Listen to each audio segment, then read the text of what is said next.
है ना। को क्लास की क्लास कंटिन्यू करते हैं। हम लोग एक क्लास के ऑलरेडी पहले पढ़ चुके हैं और उस क्लास में क्या क्या पढ़ चुके हैं मैं एक बार आपको रिवाइज करवा दूं कि क्या क्या हम उस क्लास में पढ़ चुके हैं। मैं उस क्लास में आपको बता चुका हूँ कि इलेक्ट्रिक और फ्लक्स जो कॉम्बिनेशन वर्ड है उसका मतलब क्या है, इंडिविजुअली जो वर्ड है फ्लक्स उसका मतलब क्या है, इंडिविजुअली जो इलेक्ट्रिक है वो किस शब्द को इंडिकेट कर रहा है, दोनों को मिक्सअप करके क्या डेफिनेशन बनी है वो कल मैं आपको बता चुका हूँ।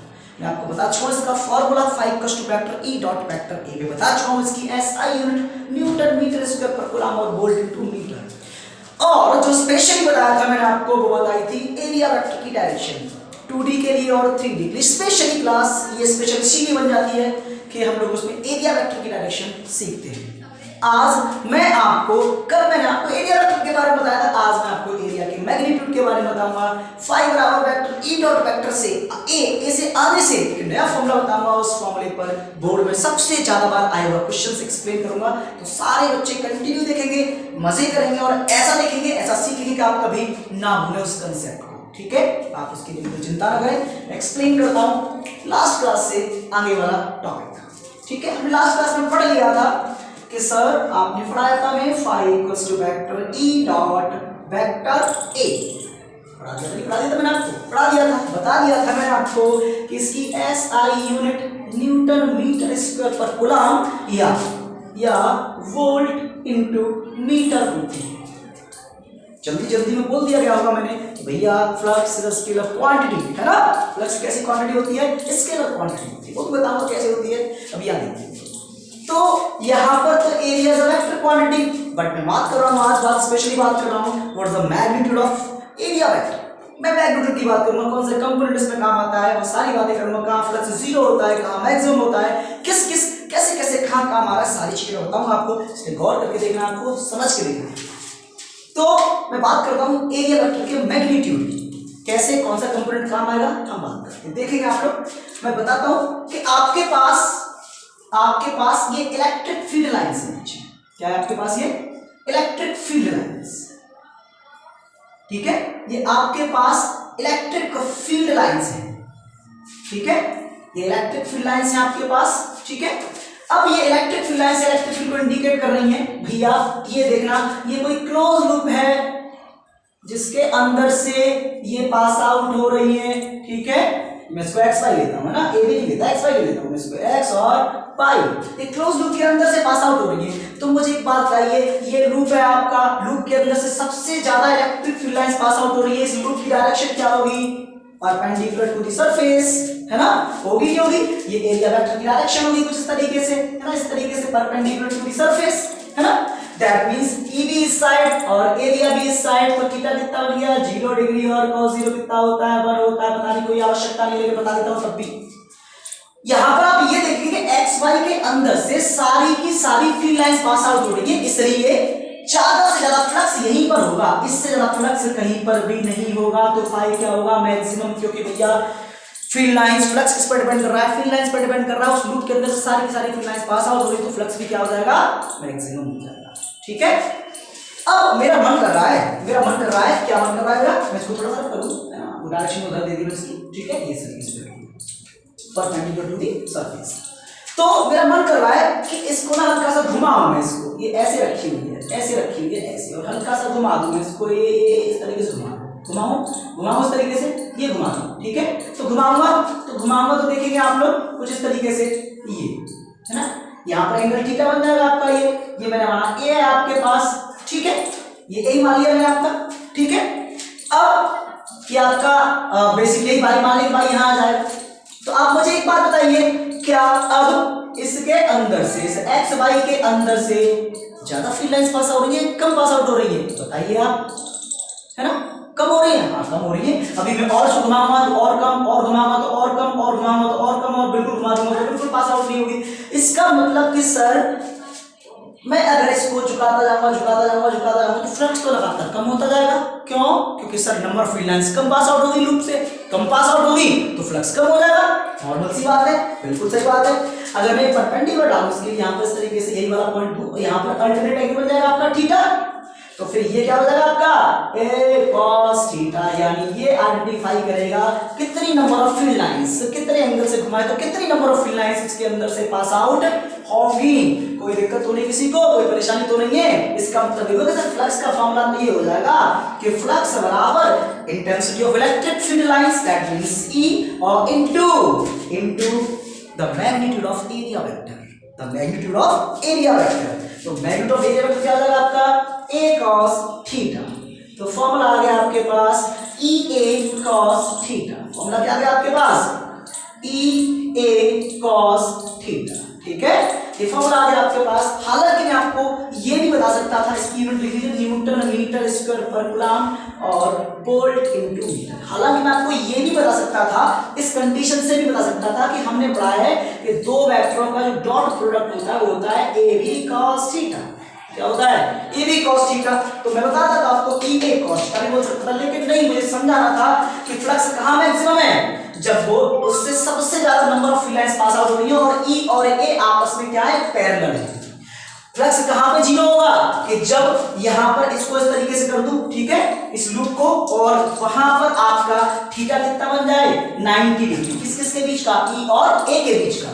तो cos 90 कितना होता है 0, तो फ्लक्स क्या हो जाएगा 0 हो जाएगा, ठीक है। जब E और A आपस में परपेंडिकुलर होते जाएंगे, परपेंडिकुलर हो जाएंगे, तो फ्लक्स क्या हो जाएगा आपका 0 हो जाएगा। तो मैं आपको ये सिखाना चाह रहा था कि कुछ इस तरीके से ये रखी हुई है, अगर पैरेलल है E और A तो फ्लक्स मैक्सिमम है, और परपेंडिकुलर है तो फ्लक्स क्या हो गया आपका 0 हो गया, ठीक है। तो फाई बराबर EA cos थीटा मैं आपको समझाता कैसे और बता सकता था, तो vector A dot vector B बराबर AB cos थीटा से भी बता सकता था मैं आपको। और आप सब जानते हैं फ्लक्स स्केलर क्वांटिटी क्यों है, क्योंकि आप जानते हैं कि दो वेक्टरों का डॉट प्रोडक्ट आपको हमेशा मैग्नीट्यूड प्रोवाइड करता है, स्केलर क्वांटिटी प्रोवाइड करता है, ठीक है। इसलिए आप जो फ्लक्स है वो कैसी क्वांटिटी बन जाता है बच्चे, स्केलर क्वांटिटी बन जाता है, ठीक है। तो इसमें आपको समझ में आ गया, ये आपका कंपोनेंट है वो बताएगा आपका मैग्नीट्यूड ऑफ एरिया वेक्टर। क्या बताएगा बेटा, मैग्नीट्यूड ऑफ एरिया वेक्टर। क्या बताएगा आपका मैग्नीट्यूड ऑफ एरिया वेक्टर। यहाँ पर वेक्टर ए क्या बता रहा है, एरिया वेक्टर, अभी एरिया वेक्टर है, यहाँ पर एक क्वेश्चन क्या बता रहा है मैग्नीट्यूड ऑफ एरिया वेक्टर। इसका मतलब आपके पास फॉर्मूला आ गया phi = EA cos थीटा, ठीक है। आपको ये भी समझ में आ गया कि फ्लक्स कहाँ मैक्सिमम होगा, जब E और A आपस में पैरेलल होंगे कुछ इस तरीके से, है ना। और जब फ्लक्स कहां पर 0 होगा, कहां 0 होगा, जब फ्लक्स E और A आपस में क्या होंगे परपेंडिकुलर टू ईच अदर, ठीक है। तो वहां पर क्या हो जाएगा आपका फ्लक्स 0 हो जाएगा, ठीक है। तो इस तरीके से, है ना, ये सारी बातें आपको पता होनी चाहिए। अब मैं इस पर, इस कंसेप्ट पर, इस फॉर्मूले पर मैं आपको न्यूमेरिकल क्लियर करवाता हूं, जिससे आपको एरिया वेक्टर की डायरेक्शन भी क्लियर हो जाएगी, ये फॉर्मूला भी क्लियर हो जाएगा, और एक बोर्ड का 3 नंबर क्वेश्चन भी क्लियर हो जाएगा। इसके बाद कंपटीशन क्वेश्चन करेंगे हम इसी कंसेप्ट में, ठीक है।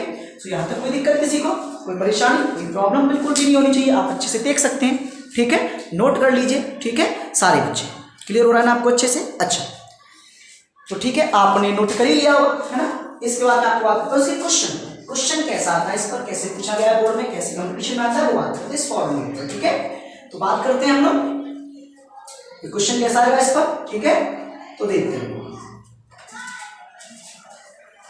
तो इसमें भी कोई दिक्कत नहीं होनी चाहिए। आपको समझ में आ गया कि area vector, magnitude of area क्या है, कैसे काम करता है, ये सारी बातें आपको छोटी छोटी बातें आपको समझ में भी आनी चाहिए सारे बच्चों को, ठीक है।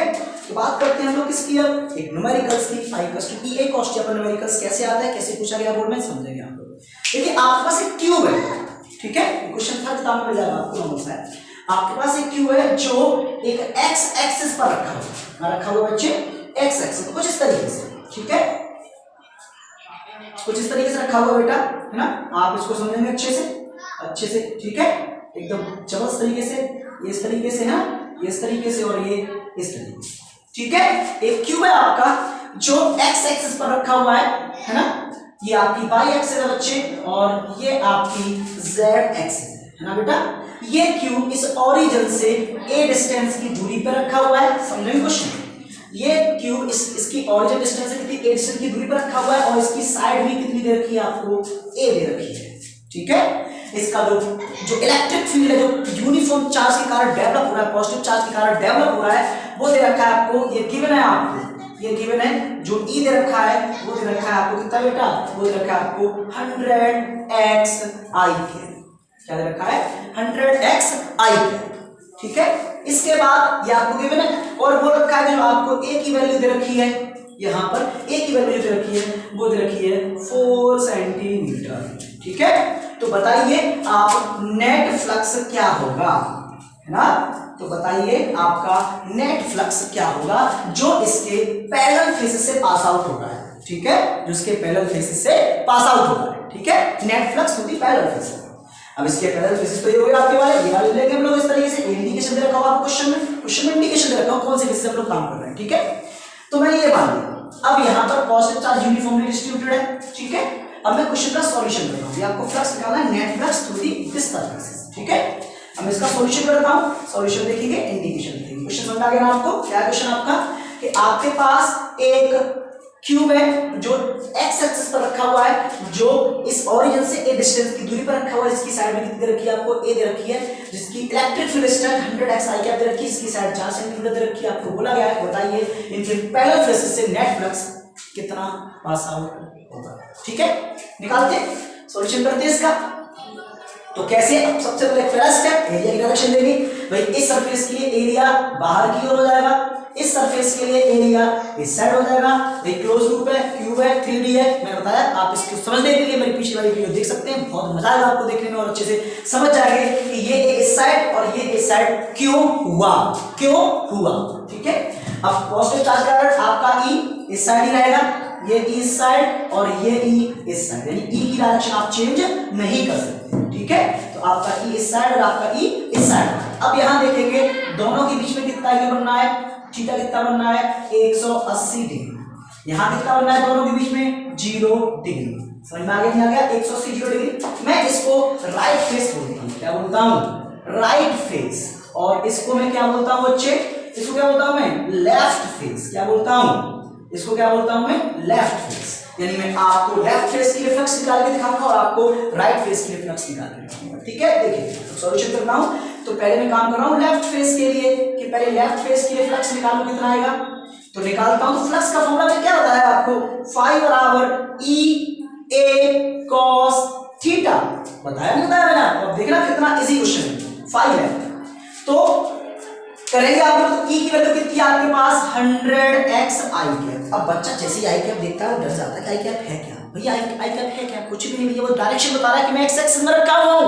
आई कैप का मतलब क्या है, वो एक्स एक्सिस में रखा हुआ है भाई, मतलब जे कैप का मतलब क्या है, भाई एक्सिस में रखा हुआ है, के कैप का मतलब क्या है, एक्सिस में रखा हुआ है, नॉर्मल सी बात है यार। तो ये तो केवल क्या बता रहा है, डायरेक्शन। क्या दे रहा है बच्चे, केवल डायरेक्शन, हमें चाहिए केवल मैग्नीट्यूड, कुछ मतलब ही नहीं है कुछ भी। तो फाई एल बराबर हो गया ई कितना है आपके पास 100x, कितना है 100x इनटू लूप का एरिया ए स्क्वायर साइड का, इसको जानते थे आप, क्या हो गया 12th में इतना तो जानते हो आप कि एरिया क्या हो जाएगा इसका ए स्क्वायर हो जाएगा, और cos कितना बनना है थीटा 180, ठीक है। तो फाई एल बराबर 100 इंटू इस x का मतलब क्या है सर, इस x का मतलब ये बता रहा है कि मेरा फेस, मेरा क्यूब कितनी दूरी पर रखा हुआ है। तो ये वाला फेस यहाँ से कितनी दूरी पर है, a दूरी पर। तो x के फेस पर क्या लिख लेंगे, a दूरी पर, a आ जाएगा इनटू क्या है a स्क्वायर और cos 180 कितना होता है -1। a कितना दे रखा है आपको 4 गुणा 10 पे -2, 4 into 10 to the power -2 metre, ठीक है। अब जब पुट कर लेंगे तो फाई लेफ्ट बराबर ये माइनस साइन पहले ले लीजिए, ये 100 लिख लिया और a की पावर कितना हो गया 3 हो गया। तो फाई लेफ्ट बराबर माइनस का 100 इंटू a की वैल्यू कितनी है आपके पास, ये लिखी हुई है 4 इंटू 10 टू दी पावर -2 की पावर 3। सॉल्व करेंगे इसको तो फाई लेफ्ट आएगा माइनस का 6400 इंटू 10 की पावर -6 वोल्ट इंटू मीटर। तो फाई लेफ्ट आ गया, कोई दिक्कत किसी कोई परेशानी। फाई बराबर e a cos theta, e की वैल्यू पुट कर ली, a की एरिया का स्क्वायर हो गया, cos 180 हो गया, x को a पुट कर लिया क्योंकि ये फेस हमारी a डिस्टेंस की दूरी पर है, a स्क्वायर हो गया, a स्क्वायर a की हो गया, पूरा पुट कर दिया, ठीक है। अब फाई राइट के लिए काम करेंगे आप लोग, किसकी काम करेंगे, फॉर राइट फेस के लिए, किसके लिए, अब राइट फेस के लिए काम कर लिए सारे बच्चे। तो फाई राइट बराबर कितना हो जाएगा आपके पास, कितना हो जाएगा बताते, फॉर्मूला लगाइए आप लोग, e a cos थीटा। तो फाई e कितना दे रखा है आपको 100x, कितना दे रखा है 100x, एरिया क्या हो जाएगा a स्क्वायर और थीटा कितना बन गया 0 हाई। तो फाई राइट बराबर 100। अब होशियार बच्चा जो होगा, समझदार बच्चा होगा, वो x अपने आप पुट कर देगा, मुझे बताने की आवश्यकता नहीं, वो कर देगा अपने आप, वो है टैलेंटेड। ठीक है, तो क्या होगा x यहाँ कितना हो जाएगा 1 और 1 कितना 2 1, ये फिर कितनी दूरी पर रखा हुआ है आपका 2 1 डिस्टेंस की दूरी पर रखा हुआ है। दैट मींस x के प्लेस पर क्या आ जाएगा 2a a स्क्वायर और cos 0 1 हुआ आपका, तो 5 राइट कितना आ गया 100 into 2 into a की पावर 3 है ना, 100 दूरी कितना हुआ 200, 200 और मल्टीप्लाई a की वैल्यू कितनी है 4, रख लीजिए यहाँ पे 4 into 10 की पावर कितना रखेंगे हम लोग, या इसको मैं ऊपर लिखता हूँ यहाँ पे, ठीक है यहाँ से ऊपर लिखता हूँ, तो 5 राइट बराबर कितना हो गया 100 into 2a की पावर 3, तो 5r बराबर 100 into 2 into 4 into 10 की पावर -2 की पावर 3, सॉल्व कर लूंगा मैं इसको तो कितना आएगा 12,800 गुणा 10⁻⁻6 वोल्ट इनटू मीटर। तो 5 राइट भी आ गया और 5 लेफ्ट भी आ गया, 5 नेट निकालोगे आप तो 5 नेट बराबर होता है 5 राइट प्लस का 5 लेफ्ट, नेट निकालेंगे आप लोग तो 5 राइट बराबर 5 राइट कितना 5 नेट कितना है 5 राइट कितना आपके पास 12,800 गुणा 10⁻⁻6 प्लस माइनस क्या हो जाएगा माइनस और 6400 इंटू 10 टू दी पावर -6, जब 5 नेट निकालेंगे आप तो हो जाएगा 6400 इंटू 10 टू दी पावर -6 और क्या बेटा वोल्ट इंटू मीटर। ठीक है, ये आपका नेट आंसर आ गया, आपने 5 राइट के लिए निकाला, आपने 5 लेफ्ट के लिए निकाला, आपने आंसर दिया और पूरा सॉल्यूशन दिया। तो 3 स्टेप याद रखने भाई, 3 स्टेप याद रखना, कभी भी ना भूलने वाला क्वेश्चन आपका है। कैसे 3 स्टेप है आपके पास, कैसे 3 स्टेप हैं कि पहले डायरेक्शन देनी है आपको एरिया की, फिर एंगल बताना है, फिर आपको 5 राइट 5 लेफ्ट निकालना है और अपने आराम से नेट 5 निकालना है आपको। देखिए ये तो बोर्ड का क्वेश्चन हो गया, किसका क्वेश्चन हो गया बोर्ड का क्वेश्चन हो गया, बोर्ड में आता है इस तरीके से, लेकिन नीट में जेई में इन सब में कंपटीशन में आप तैयारी करेंगे तो इसके बहुत क्लोज करके आप क्वेश्चन को देख के आंसर बताएंगे और आंसर से क्वेश्चन बता देंगे भाई, आंसर से क्या बताएंगे आप क्वेश्चन बताएंगे, तो कोई दिक्कत तो नहीं, किसी को कोई परेशानी तो नहीं है, हाँ मजा आ रहा होगा मुझे बताया देखिए। ठीक है, तो यहाँ तो कोई दिक्कत नहीं इस क्वेश्चन में, इस क्वेश्चन में बताया वो क्या चेंज करेगा, उसकी औकात कितनी बता रहा हूँ, क्या चेंज करेगा, वो चेंज करेगा ये चेंज करेगा, ये चेंज करेगा, पता है क्या करेगा, इस ई को अल्फा अंडर रूट एक्स बोल देगा, क्या बोल देगा, मैं एग्जांपल दे रहा हूँ, ई को बोल देगा alpha under root x, E को बोल देगा alpha under root x, suppose करिए उसने ई बोल दिया अल्फा अंडर रूट एक्स, लेकिन पता है बाद में वो क्या करेगा, इस अल्फा की वैल्यू देगा और एक्स की वैल्यू भी देगा, दोनों की देगा, पुट कर लीजिए आप लोग, क्या पुट नहीं कर पाओगे आप लोग, अब कितना घुमाएगा वो, कितना घुमाएगा अगर आप 1% में दिमाग यूज कर लेंगे तो आप उसको घुमा देंगे उल्टा, वो क्वेश्चन घुमाने तब आने वक्त आप करने में माहिर होंगे, आप चिंता न करें। ठीक है, तो ये क्वेश्चंस कुछ इस तरीके से है, ऐसे कई सारे क्वेश्चन आप कर सकते हैं, वो सिलेंडर की फॉर्म हो सकता है, सिलेंडर में एरिया दे रखा हुआ नहीं तो अपना एरिया लगा के पुट करके आंसर निकालें उसका। ठीक है, तो क्वेश्चन घुमाने के लिए अगर वो ई की वैल्यू घुमा सकता है और उसके पास बिल्कुल भी दम नहीं है घुमाने के लिए क्वेश्चन को। ठीक है, आप पूरा कर सकते हैं इस क्वेश्चन को, देख लें तसल्ली से। इसके बाद जो नेक्स्ट क्लास होगी आपकी उसमें मैं आपको समझाऊंगा, उसमें मैं आपको बताऊंगा कि फाई किस पर डिपेंड और किस पर डिपेंड नहीं करता। ठीक है, फाई कहाँ जीरो होता है, डायपोल सिस्टम का फ्लक्स होता क्या है मुझे तो पता ही नहीं है ना, अगर किसी भी क्लोज लूप के अंदर 10 कूलाम चार्ज रखा हुआ है, अंदर 6 कूलाम चार्ज रखा हुआ है, फ्लक्स किस पर डिपेंड करेगा, 10 कूलाम वाले पर या 6 कूलाम वाले पर, मुझे तो पता ही नहीं है। तो सारी बातें आपको पता चलेगी नेक्स्ट वीडियो में आपकी। ठीक है, और समझे जबरदस्त तरीके से, और फ्लक्स ऐसे एंटर करवाऊंगा आपके दिमाग में सेट करवाऊंगा कि वो कभी भी निकलने का नाम नहीं लेगा, है ना। कभी मैं आपको मोटिवेशन वीडियो दूंगा, चिंता न करें उसकी, और देखें अच्छे से, दम लगाएं, मस्त तरीके से, मौज से एकदम पढ़ाई करें। ओके।